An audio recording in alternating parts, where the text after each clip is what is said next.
Okay, so today I have two awesome literary programs that I am sharing with you for the grade 1 age group. It's around there. Now, one I really love, one I was disappointed in. Everyone was like, oh, it's so great. And I was like, oh, great. It's not that great. But it's gonna be personal preference, and I'm gonna show you two.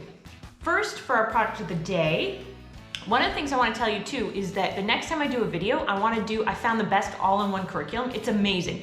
Even if you don't need an all-in-one curriculum, all the items that it comes with, you get to see, are super cool. So next time I'm gonna do that.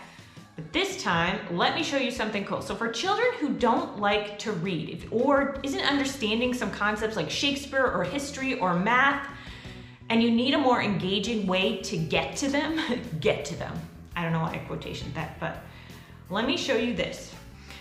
Okay, so this is graphic Shakespeare. So it's got, I want to say 5 stories from Shakespeare.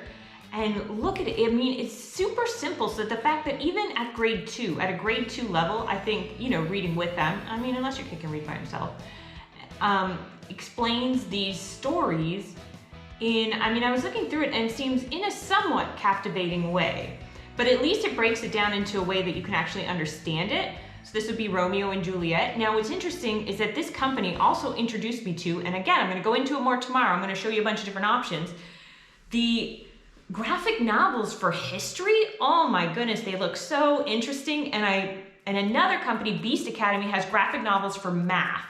So those I think are cool. I think it's especially cool if you have an older child that is not interested in reading, whose attention you need to hold, like if it's difficult to hold their attention or it's difficult for them to understand these concepts. They even have like graphic novels for physics and for calculus. Not this particular company, but a lot of companies do. So I'm gonna show you some of those. I don't know, today or tomorrow, but anyway, let's get to the literary programs that we're discussing. So we're discussing 2 different literary programs. So for The Way People Raved About It, it's a secular program. So for The Way People Raved About It, and the price it was, I expected a lot more from it. Let me explain to you something that I've noticed about literary programs. They're not expensive. They're pretty cheap because it's just helping you develop an interest in reading, helping your kids develop an interest in reading, helping them read very interesting books usually, helping them sometimes with their vocab, sometimes with grammar. This particular program, Lightening Lit, does grammar. So these are the books they've chosen. Now right away, so it's 2 different types of programs because this program, the one that I think is overpriced, has older books that are not that engaging for children. They're not as engaging as some of the other books and the other literary programs I read. I love literary programs. I think I have 3. There's another one that I want to show you when it arrives. I've been waiting in the mail to show you. I bought it used and I'm super excited to show you because I think it's a full language arts literary program together. Usually literary programs are not full programs. You have to get a language arts program instead. So they're not that expensive generally. This one was more than I thought it would be. Okay, so let's look. So we got Harold and the Purple Crown. I'm not saying these aren't good books. I'm not saying they're not good books. Frog and Toad, How the Grinch Stole Christmas, which is I love that book. Mother Goose Rhymes. So I'm not saying these aren't Alexander and the Terrible, Horrible, No Good, Very Bad Day. These are good books. They're just not as engaging as the other curriculum I'm going to show you. Curious George Flies a Kite, Babar the King. So again, they're good books. They're good books. But they're older books, and again, they're just not that engaging. Like when you have a million books on this planet that you could choose from to show kids and to introduce them to reading, this is not necessarily the way I would go. But if you like older style, they're not even like that old, but it does come with the Aesop's Tale, I don't even know how to say that, Aesop's Fables, which are supposed to be pretty interesting for kids. I have some of them in Usborne, so I'm kind of familiar with them, but the book wasn't available downloadable. And like I paid that amount that I showed you on the screen was for downloading it. The only thing they had to mail out was the Aesop's Fables. Okay, so this is what it looks like, all right? So week 1, Harold and the Purple Crown. I don't know if you've read Harold and the Purple Crown. I mean, it's about this kid who has a purple crown and he draws a bunch in the book. I believe the whole book is purple from what I recall. So Monday, this is good. This part is good and this is why I bought it. The way they teach the grammar, which is very simple. You don't, and it even says in there that even if your child isn't writing, because my children at grade 1, sorry, they're not writing. But, at least not full sentences. but so it says underline so always capitalize the first word of a sentence. So that's what you're learning first for grammar. So I liked that part. I thought that part of introducing them to grammar, even if they can't write, I think is great. Now so Tuesday, they're going in and they're going to recap what they learned on Monday, which is the grammar again. So you're supposed to read the book at least twice a week, 2 times a week. And anyway, I want to say Monday, Wednesday, you're supposed to read the book. And then Tuesday, you go through this, is like, it's underlining things that need to be capitalized, okay? And then it's telling them, okay, you go ahead and you underline what needs to be capitalized. So your child doesn't need to know how to write to do that. Like they can point sitting on your lap. Now, for children who can write in grade 1, what is this story about? If they can't write, well then Charlotte Mason it and just narrate, hey, what's this story about, right? And discuss it. What I think of this story and my favorite sentence from this story. Now the alphabet page of colors, I'm kind of not sure what that is. Like, what does it say to do? It says, fill in a color for each letter of the alphabet. I don't know, I read through the teacher's manual. I guess I must have read that. So fill in the blanks with any name you want and end the sentence with a period. Blank and blank are my best friends, period. So it does introduce them to grammar, but they're not writing yet. So some kids at grade 1 level are not writing yet. So, which reminds me of this new science program that I ordered. I like it because the grade range is 1 to 3. So it gives you more of a ballpark of where to start. Okay, so then we're in Monday, and now the next grammar lesson, what's the book this week, is Madeline. And this week we're talking about, let's capitalize the name of the month, okay? January, February, March. So, okay, so then you go through and it's like, okay, that's interesting. And you're learning to capitalize the word I as well. Underline the words that start with a capital letter. The first 2 are done with you. So I think that's interesting. I do. I like this grammar portion. I was like, okay, that's cool. What's the story about? What I think of this story and my favorite sentence. Those are the 3 common questions that you're going to use, as far as I can tell, throughout the whole thing. So it goes all the way down. This is the student portion. How big is the student portion? The student portion is 500 pages. Number hats. Number these hats 1, 2, 3, and 4 so that the sentence is in the same order as in the book. Okay, well, in an old house in Paris lived 12 little girls in an old house in Paris that was covered with vines lived 12 little girls in 2 straight lines. All right, I don't know who's gonna remember that, and I don't know why you have to. I guess recall. I just think there's better ways to do it. Let's open up the teacher's copy, which again, it's a little dry. Also, it was like, I thought it was an intensive, 320 pages. Why? I don't understand. Oh, again, it goes through all the things. Okay. It teaches you how to talk to your children, and it also teaches internal details, external details, but not like brilliant stuff that you couldn't, come up with on your own, I guess.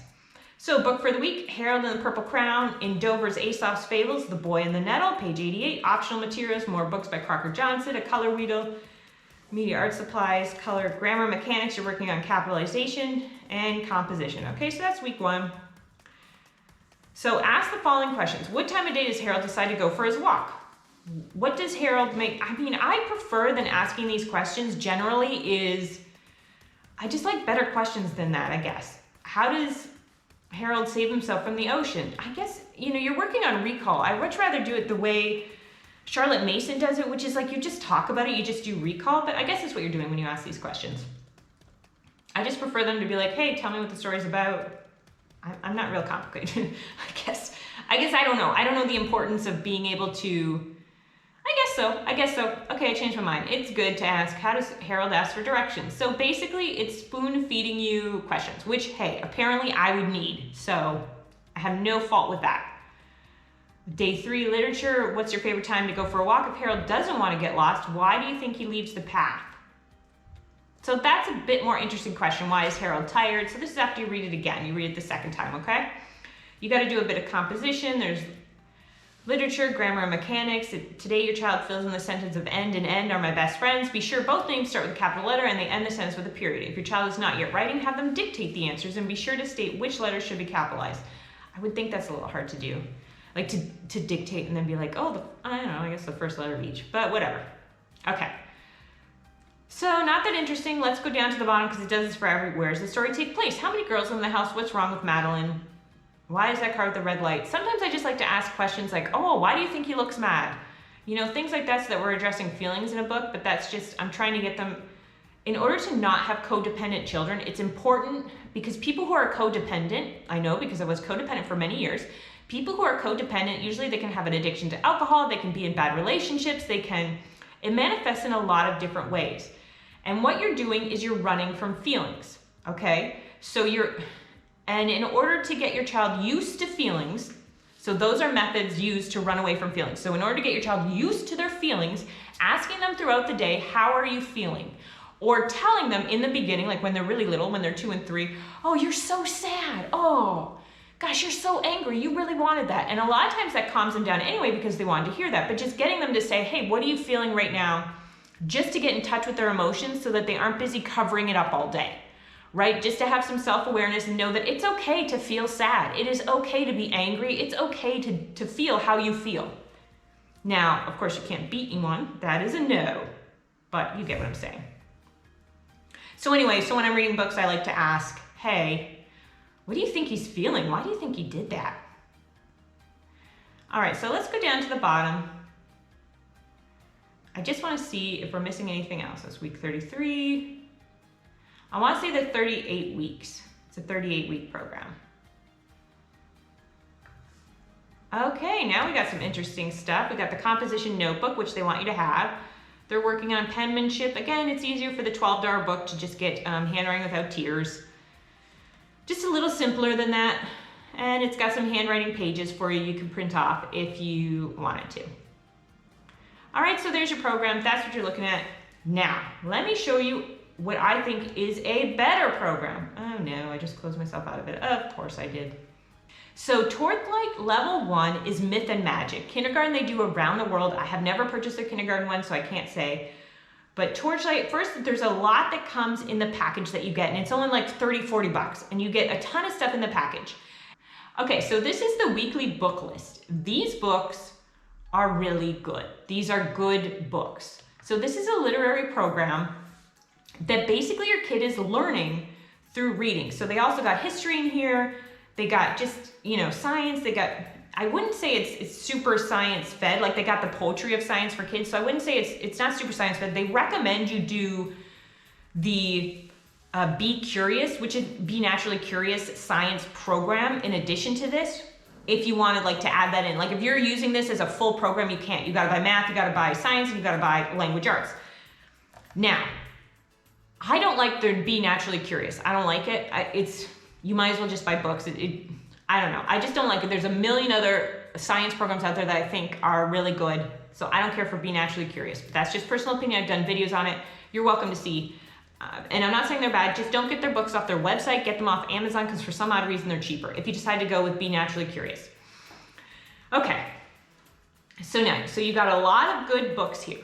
So now let's go in. Let's check out this. This is the vocabulary spell book. So their theme is spells. So if you're not into, I want to say the occult, that's what my Catholic mother would call it, the occult, then you're not going to, you might not like this. So it's got vocabulary word, root word, suffix, what do you think it means, actual definitions, draw something that helps you remember the meaning of the word, use it in a sentence synonym. So they're really working on vocab through this program.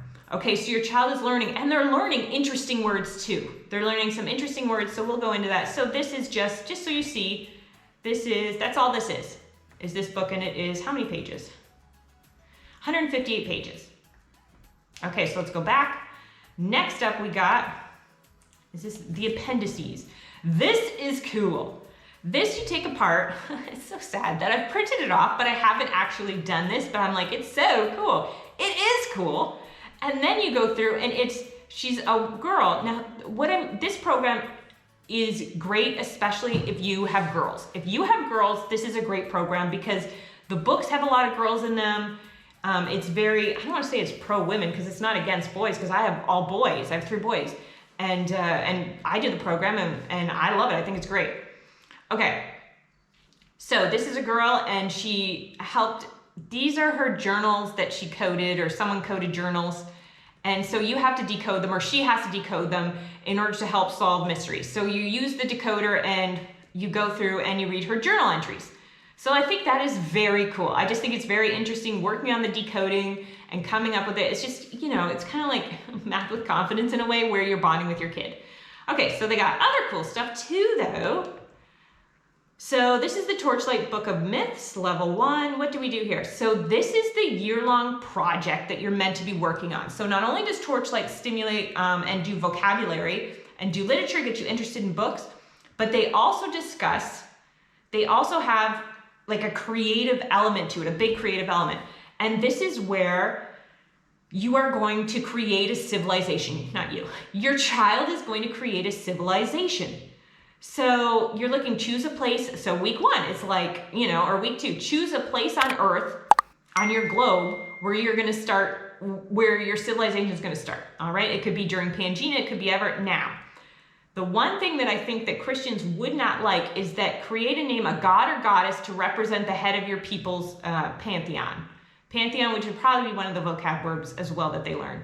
So detail their name, appearance, powers, and responsibilities. So you can do this, it's before God came in, or they didn't know about God, or it's mythical, or whatever, or just don't do it. I mean, it's up to you. It's 26 pages, it's a, you know, it's your big creative project for the year, and I think that is super cool. And if your child can't write, you could write it for them. I don't see why not. Okay, these are what they call them. The literature primers, I don't think they're named right, but what do I know? Okay, now first of all, it gives you warnings about, so you do not have to pre-read these books because it gives you a warning about anything that could possibly be wrong or offensive to you. So they really went through and found anything that would be offensive. So now look at the vocab though. Anthropologist, exile, guardian, convince, carnivorous, empathy, pride, and conscience. So you're learning some interesting words. And then chapter 4.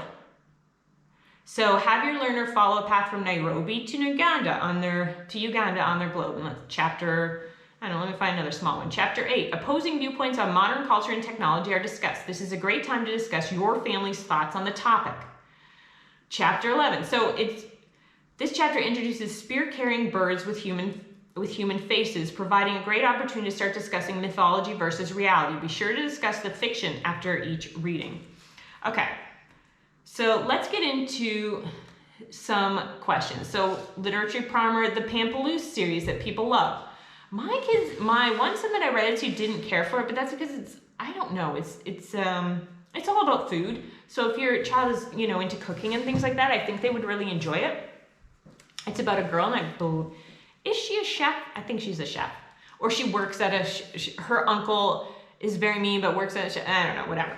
Anyway, so vocabulary, pamplemousse, potential, despicable, delectable, extraordinary, edible, deceit, and humble. So you're learning great words.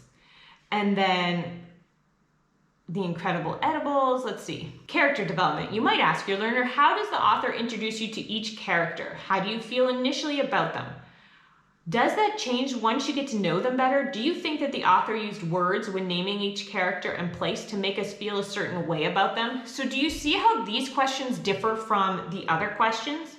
But these are a little more advanced, right? So book 2, so that's Incredible Edibles because there's 3 in the series. I only started the 1 and I'm not gonna finish it. I'll probably keep it for my other son, but again, I'm not saying it's not good. It's just to his particular taste was not. So Flight of the Phoenix. Again, disappointment, placid, propeller, suspiciously, and oasis. So you got some interesting words. Okay, so you get it. So there's interesting questions about these books, and they have them for almost every book that they have. And they got great book choices. As far as I'm concerned, I think and a lot of them are super interesting, especially the picture books. Okay, so there you go. Please like and subscribe. Yes. And hit the bell for notifications.